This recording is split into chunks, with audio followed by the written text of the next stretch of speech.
ಆಮೇಲೆ ಮೂರನೇದಾಗಿ ಏನಪ್ಪ ಅಂತಂದರೆ ಈ ಶುಂಠಿಯಲ್ಲಿ ಬರುವಂಥ ಕೀಟಗಳು, ಮಣ್ಣಿನಲ್ಲಿ ಬರುವಂಥ ಕೀಟಗಳು, ಮತ್ತು ಈ ಕೀಟಗಳನ್ನು ಹೇಗೆ ನಾವು ನಿಯಂತ್ರಣ ಮಾಡಬೇಕು. ಮೆಟರೈಸಿಯಮ್ ಅಂತ ಸಿಗುತ್ತೆ.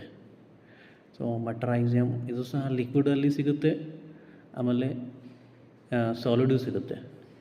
ಸೊ ಇದು ನಾವು ಮೆಟರೈಸಿಯಮ್ ಬೆಳೆಗೆ ನಾವು ಹಾಕಿದೆ ಅದರಲ್ಲಿ ನಾವು ಈ ಶುಂಠಿಯಲ್ಲಿ ಬರುವಂಥ, ಮಣ್ಣಿನಲ್ಲಿ ಬರುವಂಥ ಕೀಟಗಳನ್ನು ನಾವು ಹತೋಟಿ ಮಾಡ್ಬೋದು. ಸೊ ಆಮೇಲೆ ನೆಕ್ಸ್ಟ್ ಏನಪ್ಪ ಅಂತಂದರೆ ಈ ರಸ ಹೀರುವ ಕೀಟಗಳು ಶುಂಠಿಯಲ್ಲಿ ಅದು ಹೇಗೆ ಕಂಟ್ರೋಲ್ ಮಾಡಬೇಕಪ್ಪ ಅಂತಂದರೆ ಬೆವೇರಿಯಾ ಅಂತ ಸಿಗುತ್ತೆ, ಬೆವೇರಿಯಾ ಬೇಸಿಯಾನ. ಸೊ ಇದು ನಾವು ಸಿಂಪರಣೆ ಮಾಡಿದೆ ಅದರಲ್ಲಿ ನಾವು ರಸ ಹೀರುವ ಕೀಟಗಳನ್ನು ನಾವು ಹತೋಟಿ ಮಾಡ್ಬೋದು.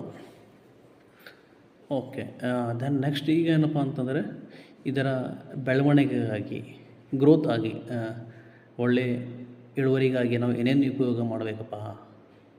ಮೊಟ್ಟ ಮೊದಲನೇದಾಗಿ AMC ಅಂತ ಸಿಗುತ್ತೆ, ಅರ್ಕಾ ಮೈಕ್ರೋಬಿಯಲ್ ಕಾನ್ಸ್ಟೋರಿಯಂ. ಇದರಲ್ಲಿ NPK ಕಲ್ಚರ್ ಇರುತ್ತೆ. ಸೊ ಇದು 2-3 ಸರಿ ನಾವು ಸ್ಪ್ರೇ ಮಾಡಿದೆ ಅದರಲ್ಲಿ. ಇದು ಸಾಕಷ್ಟು ಬೆಳೆಗಳಿಗೆ ಏನಕ್ಕಪ್ಪ ಅಂತಂದರೆ ಇದು ನ್ಯೂಟ್ರಿಯೆಂಟ್ಸ್ ಕೊಡುತ್ತೆ.